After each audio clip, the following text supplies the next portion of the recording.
dan kemudian seorang presiden yang juga berani menggunakan anggaran negara untuk membeli suara pada pemilu, itu juga adalah Joko Widodo.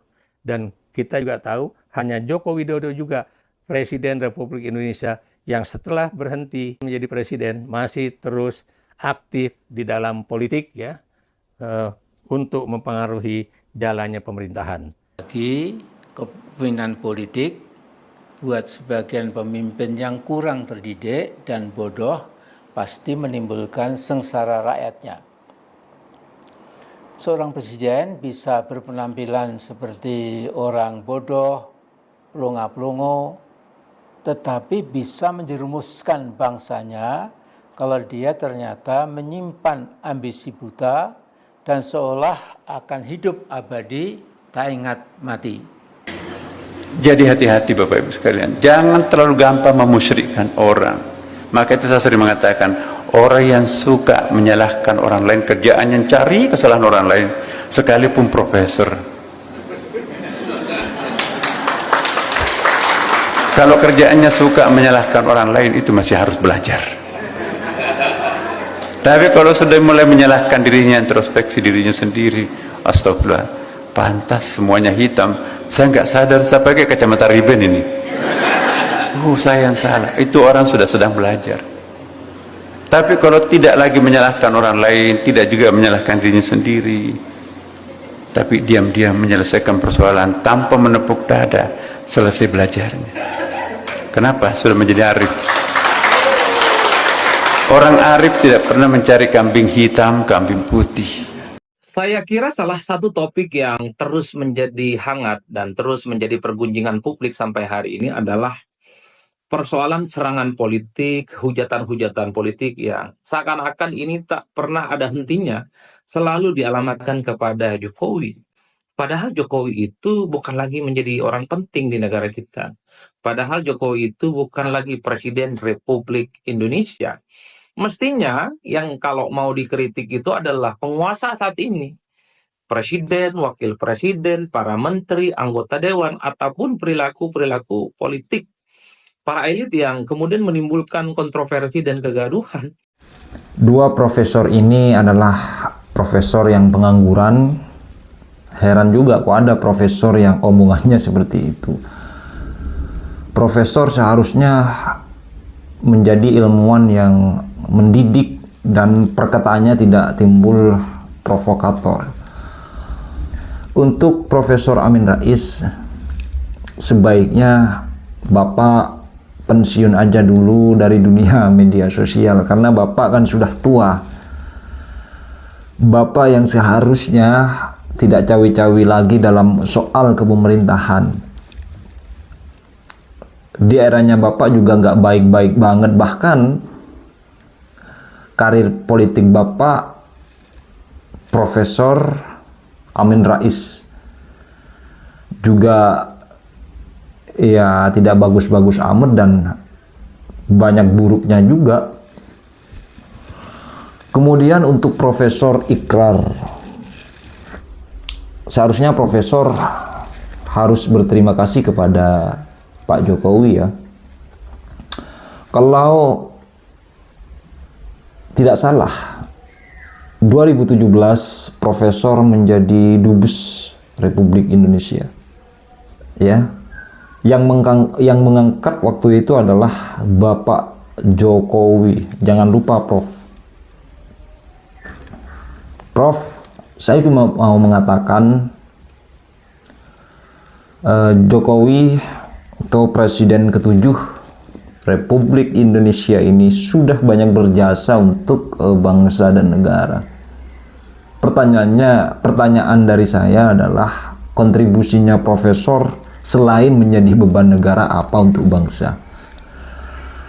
Ya, daripada lama-lama, mari kita simak yang sejuk-sejuk dari Menteri Agama dan khusus untuk Profesor dua orang ini. Jadi hati-hati Bapak Ibu sekalian, jangan terlalu gampang memusyrikkan orang. Maka itu saya sering mengatakan, orang yang suka menyalahkan orang lain, kerjaannya cari kesalahan orang lain, sekalipun profesor. Kalau kerjaannya suka menyalahkan orang lain, itu masih harus belajar.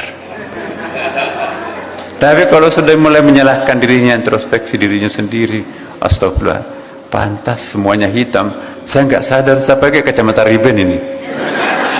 Saya yang salah. Itu orang sudah sedang belajar.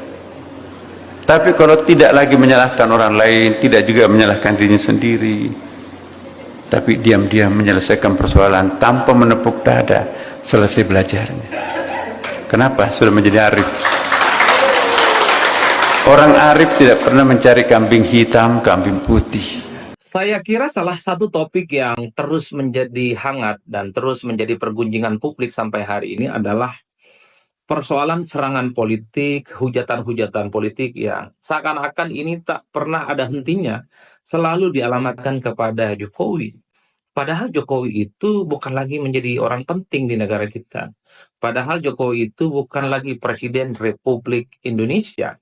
Mestinya yang kalau mau dikritik itu adalah penguasa saat ini. Presiden, wakil presiden, para menteri, anggota dewan, ataupun perilaku-perilaku politik para elit yang kemudian menimbulkan kontroversi dan kegaduhan. Tapi kan orang bertanya-tanya, ini kok hampir tiap hari Jokowi itu selalu menjadi sasaran dan kritikan tanpa henti. Apalagi kalau kita mau hitung satu persatu ya. Jokowi itu kan dinilai sebagai presiden yang dinilai memiliki success story yang selalu diapresiasi oleh publik. Misalnya soal pembangunan infrastruktur, tidak ada yang bisa membantah. Pembangunan infrastruktur di zaman Jokowi itu cukup mantap ya, dan diacungi jempol. Misalnya soal bagaimana membangun jalan tol, ada Trans Jawa, ada Trans Sumatera, termasuk misalnya jalan-jalan yang juga masuk desa melalui dana desa ya. Kemudian ada begitu banyak bandara yang dibangun, begitu banyak misalnya pelabuhan yang dibangun, termasuk misalnya embung-embung yang dibangun. Itu kan sebagai ikhtiar supaya pemerataan ekonomi itu tidak lagi terpusat hanya di Jakarta, tidak lagi di Jawa, dan tentu merata di daerah-daerah yang lainnya. Oleh karena itu, dalam konteks pembangunan infrastruktur dari dulu, Jokowi itu sangat wajar kalau kemudian disebut sebagai Bapak Pembangunan Nasional dalam tanda kutip ya, karena begitu aktif dan rajin membangun infrastruktur sepanjang Jokowi jadi presiden. Begitupun misalnya terkait dengan bansos, suka tidak suka. Bansos yang diberikan oleh Jokowi itu kan cukup masif ya. Misalnya bantuan-bantuan sosial itu ya bukan hanya untuk kalangan tertentu, tapi untuk UMKM, untuk ekonomi kreatif, untuk lansia, kemudian untuk ibu-ibu yang sedang hamil dan seterusnya sebagai stimulus supaya daya beli dan akses terhadap kehidupan yang layak itu terus bisa dirawat. Jadi bansos juga menjadi bagian lain yang dinilai bagian dari success story yang dimiliki oleh Jokowi sepanjang jadi presiden. Dan bahkan kalau mau jujur, pindahnya IKN ya, tidak lagi di Jakarta, itu kan diniatkan. Itu juga diikhtiarkan supaya Indonesia itu pembangunan ekonomi politiknya tidak Jakarta sentris, tidak Jawa sentris, dan tidak Banten sentris. Karena memang harus diakui, selama ini sejak Indonesia merdeka sampai hari ini, yang diperhatikan secara serius pembangunannya hanya Jakarta, Jawa, dan Banten. Seakan-akan di tempat lain itu tidak pernah dibangun. Jadi keberanian memindahkan ibu kota negara tidak lagi di Jakarta dalam banyak hal, itu juga diapresiasi. Meski pada saat yang bersamaan ada catatan-catatan kritis yang memang tidak bisa kita nafikan. Misalnya ini terlampau memaksakan karena keuangan negara kita belum sanggup. Bahkan pindahnya ibu kota negara kita ini kan sangat membebani APBN. Apalagi tahun-tahun sebelum pindah IKN, Indonesia itu kan anggarannya habis untuk menyelesaikan dan menanggulangi persoalan-persoalan COVID. Tapi nasi sudah jadi bubur, IKN sudah pindah. Ini tinggal bagaimana kita lihat apakah pindahnya ibu kota negara kita ini tentu sesuai dengan harapan atau tidak, karena ada keinginan dan tentu saja ada prediksi IKN yang baru ini akan menjadi epicentrum. Bagaimana peradaban-peradaban baru akan muncul, peradaban ekonomi, peradaban kebudayaan, peradaban politik, sosial, dan seterusnya, dan seterusnya. Itu yang kemudian dinilai bahwa Jokowi ini sudah meletakkan batu bata pertama. Bagaimana Indonesia itu bukan lagi hanya sebatas Jawa, Jakarta, dan Banten sentris ya. Oke pemirsa, benar apa yang dikatakan oleh Bung Adi Prayitno bahwasanya hari ini, saat ini, dan tahun ini itu adalah sudah ada di era Prabowo Subianto, bukan di era Joko Widodo.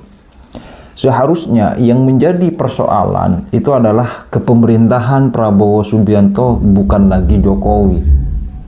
Seharusnya kalau memang mau mengkritik, seharusnya mengkritik menteri kabinet era sekarang, kabinet merah putih, bukan Indonesia Maju. Bicara soal kontribusi Pak Jokowi terhadap bangsa, Bung Adi Prayitno ini sudah mengatakan bahwasanya banyak sekali kontribusi dari Joko Widodo untuk bangsa ini. Salah satunya terkait infrastruktur yang memang bisa dikatakan merata lah. Tidak banyak pemimpin yang seperti Joko Widodo ini. Kita lihat bersama-sama di Trans Sumatera, pembangunan tol sangat luar biasa infrastrukturnya. Trans Papua, sebelum era Pak Jokowi, mana ada presiden datang ke rakyatnya di Papua sana. Paling cuma omon-omon, mau datang ke Papua, mau datang ke Papua. Joko Widodo membuktikan itu, bahkan sampai nyampe ke salah satu daerah yang bisa dibilang tertinggal dan itu berada di tengah hutan dan pegunungan. Tepatnya di Nduga, kata Presiden Joko Widodo seperti itu. Kemudian juga di Jawa,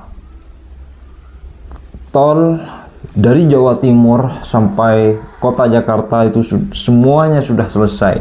Bahkan dari ujung timur sekalipun, dari Banyuwangi sampai Jakarta, itu sudah luar biasa pembangunan dari segi infrastruktur, pelabuhan, pasar, bandara, dan sebagainya.